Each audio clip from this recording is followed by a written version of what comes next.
is because America, Britain, and France, they don't want to let go of their global world order.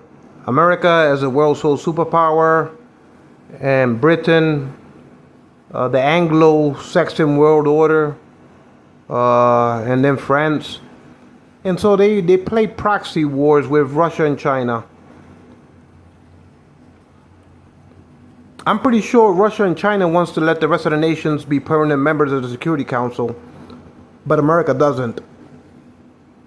So I fear that because of that reason, we'll walk head first into World War III and nuclear annihilations of the world, because America is trying to hold on to a bygone relic of the United Nations world order. The way the United Nations is structured now, currently structured as far as the Security Council, America, Britain, and France likes to call the shot, and they like to submit the assembly into submission with veto power and control the world order. So I want all nations to be permanent members of the Security Council with equal sovereign votes. And any international law that's accorded into law will have to be a unanimous 100% vote of all nations. And there will be a set time and a procedure to get everybody to agree 100% when there's laws that affect all nations on earth. It has to be a unanimous vote, and there will be procedures for nations to come to accords and have unanimous accords. The first one is to disarm nuclear weapons globally. For all nuclear armed nations to outlaw globally, for all nations to outlaw and disarm nuclear weapons, to make it a mandate. And also to pass 100% unanimous votes that no nation can war with each other. So to outlaw any nation to war with each other. So that should be the constitution of the Security Council, that it will be globally illegal for any nation to war with each other. Forget about I apologize for the background noise.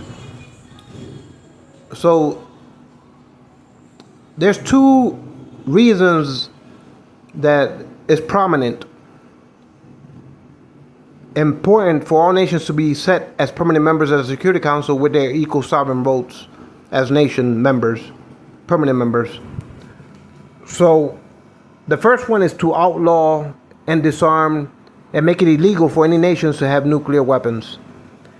And the second one is that they should have a constitution, as all nations on earth, to make it globally illegal for any nation to war with any other nation. So to outlaw wars. If there's any conflict between nations, they should work it out with peaceful civil accords. And that can happen with all nations being part of the contributing voting power as permanent members of all nations on earth. So to outlaw any nation to war with each other. So if any leader of any nation goes to war with any other leader of any nations, quickly they will be removed from power and held to account as breaking the constitution of the council. So in other words, for all nations to be civil and peace, and to work out their disagreements peacefully and civilly. And so to make it ratified the United Nations Security Council Constitution, to make it illegal for any nation to go to war with any nation. No matter what's the conflict, that it shouldn't be, we should outlaw any wars from happening globally. No matter what nation you are, no matter what part of the world you're from, it should be constitutionally illegally for any nation to lash out in war with any other nation. So to make it a mandate ratified in the Constitution of the United Nations Security Council Charter, that it will be outlawed for any nation to war with any other nations. So if there's any diplomatic arguments between nations, they work it out civilly in peace time. And so to make it globally illegal, to outlaw wars globally, and to disarm nuclear weapons of all nations, and make it illegal for any nation to possess nuclear weapons. So those are the two important things. And also, when it comes to laws, global laws, for nations to have an accord, so they have like a set time frame. If they want to amend laws or pass new laws, international laws, that they have times to debate each other and express their viewpoints as sovereign nations, but eventually they all have to accord 100% to pass any international laws. That all nations will have to meet 50-50 and accord 100% to pass and ratify new laws, global laws, and to uphold global laws. So, and I also want to outlaw globally taxation for all nations on earth, and every organization on earth, every business, every bank, every government. Outlaw global taxation for every, make it illegal, like outlaw it, phase it out, taxation globally for every government, for every bank, for every business, for every employee. No more taxation, zero taxation. And to make it possible that every nation can build their infrastructures free of debt. So every nation can build their roads, their highways, their bridges, their water supply lines, their electrical lines, free of debt. So they don't need, they can print, they can print money free of debt to supply the government responsibilities, which is supply free universal health care for all humans on earth, free universal health care, retirement pension plans for seniors and retirees and people with disabilities, and like I said, the government can, all governments on earth can build their infrastructures to rise their nations up from poverty, as far as bridges, highways, roads, and emergency responders like police and medevacs. For they can be able to supply that to their populations free of debt. So they can print money free of debt to build and rise their nations up from poverty. As far as the responsibility of a nation, bureaucracy is to rise their population up from poverty by affording them infrastructure and emergency response services. So governments can print their money to supply and build their infrastructures, and not have to worry about paying the debt off, because they can print money out of thin air free of debt and cancel the debt out of once the infrastructures and the projects are built. They can cancel the debt, so they don't have to sell bonds in the open markets as debt instruments to borrow money from the private sector to build their infrastructures. They don't need to do that no more, because they won't have to do it. They can print the money that they need, the funding. They can barter between nations for raw earth and the resources in order to build their infrastructures. They can barter with globally with other nations in order to help rise up the third world from poverty. So they can do that debt free, because they no longer would they need to sell security bonds and treasury bills in the open market as debt and tax their populations for it. They don't need to do that no more. So when governments can print the money out of thin air and cancel debt out of thin air for these reasons, for building the infrastructure, the roads, the highways, the hospitals, the fire departments, the police departments, the population will start to experience, the third world will start to experience a better quality of life as far as their country populations, and third world impoverished nations will rise up from poverty. So when nations don't have to sell as debt obligations just to provide their bureaucracies with the necessary tools to provide these basic essentials for their citizens, when they don't have to tax and sell debt in order to do this, the nations can allocate their own monies, and they can print as much as they need free of debt and cancel the debt out of thin air without having to worry to sell that as a form of debt. And like I said, when it comes to bartering with other nations globally, they can have equal bartering for raw earths or whatever they need to barter for. Have like bartering debt free. So if another nation is gonna trade for raw earths or machinery or whatever they need to trade in order to provide infrastructure and free universal health care, they can trade with equal bartering free of debt. So I'll be, one nation is willing to do this if another nation is willing to do that. In other words, nations are helping themselves across borders to build their regions up, the international community up. So third world nations will rise up into a first world infrastructure. So just doing this strategic adaptation, nations now can have better freedoms to provide these. This is why bureaucracy exists. This is what governments. This is their obligations to humanity, you know, and the way this system exists now with nations having to sell debt in the open markets and the stock exchange and depend on the private sector to raise money in order to provide their populations with health care, and then they got to tax their populations for it and all that. That should be ratified and evolved.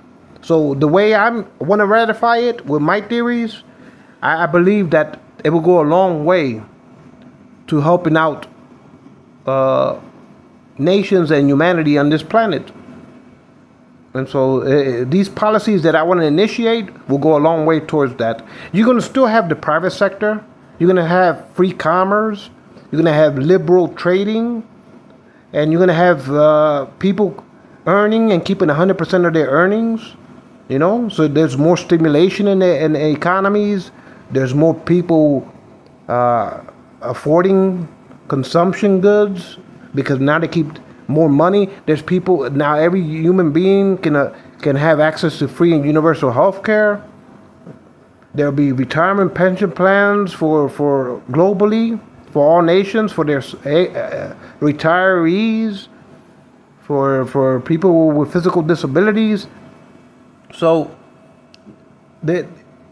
by doing this, adjusting these amendments, I think it will go a long way to ratifying the United Nations and where it needs to be to meet the global obligations. You know?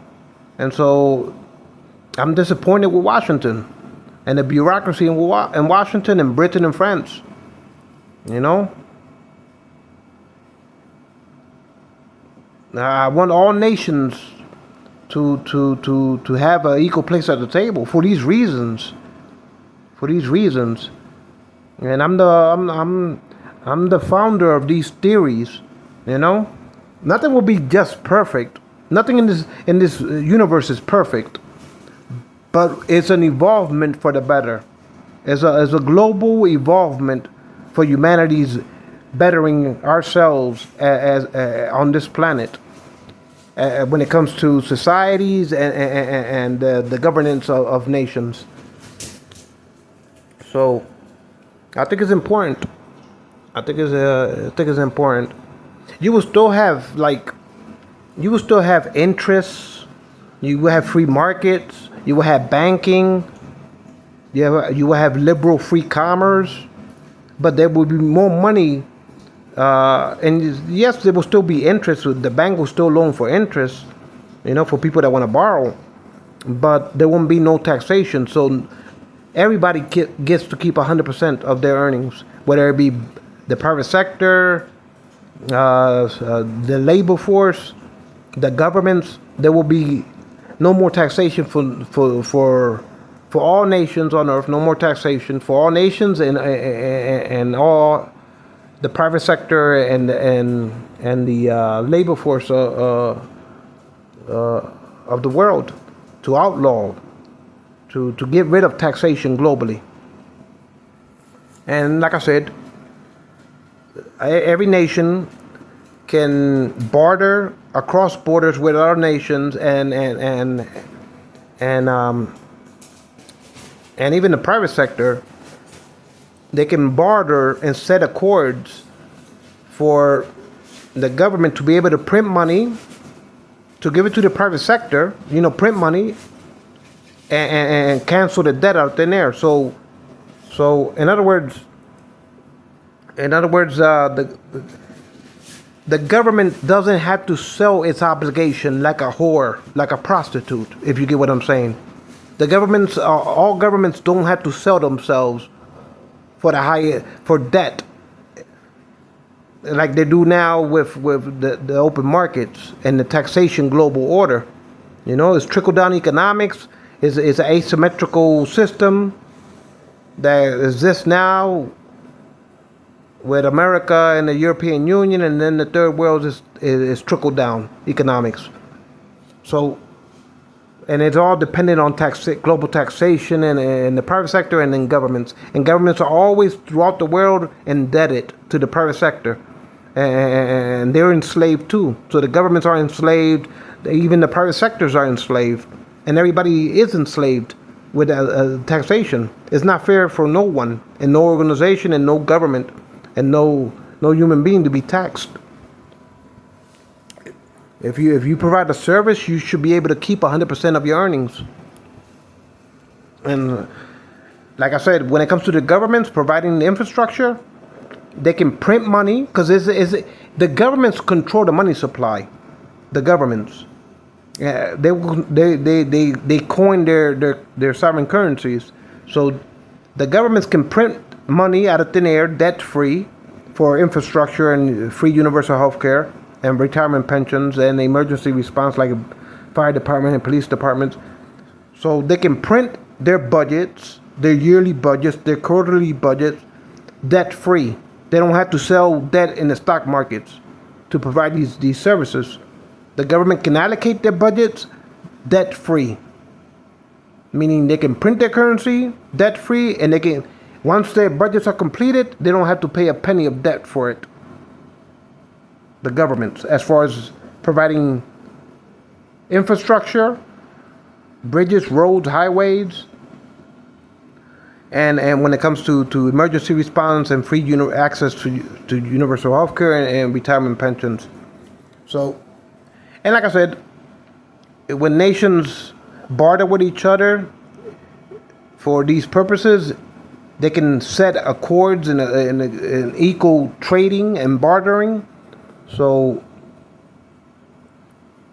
the private sector there will still be banks controlling the private sector and lending money for interest, but but like I said, because you always need the banks to manage the flow of liquidity. It's accounting. That's what banks are, is accounting. And you still need the free markets as far as the private sector, the stock exchanges and businesses and corporations. But now everything exists without taxation. So everybody will be better off. So, and there will be price controls as far as the interest rates to try to keep inflation in check. And so there won't be like there will be like global price controls on the private sector of commodity goods in the markets, like some type of price controls in order to control inflation. But other than that, taxation is useless. It does more harm than good. It's trickle down economics globally, and it is stagnating the third world. And so, and when people don't have access to free healthcare, a lot of human beings throughout the world died because they don't have access to healthcare. Anyway, these are the policies that I think will be good towards reforming the United Nations. And there will be other policies that other people will come up with, but these are my ideas, few ideas for the United Nations to reform.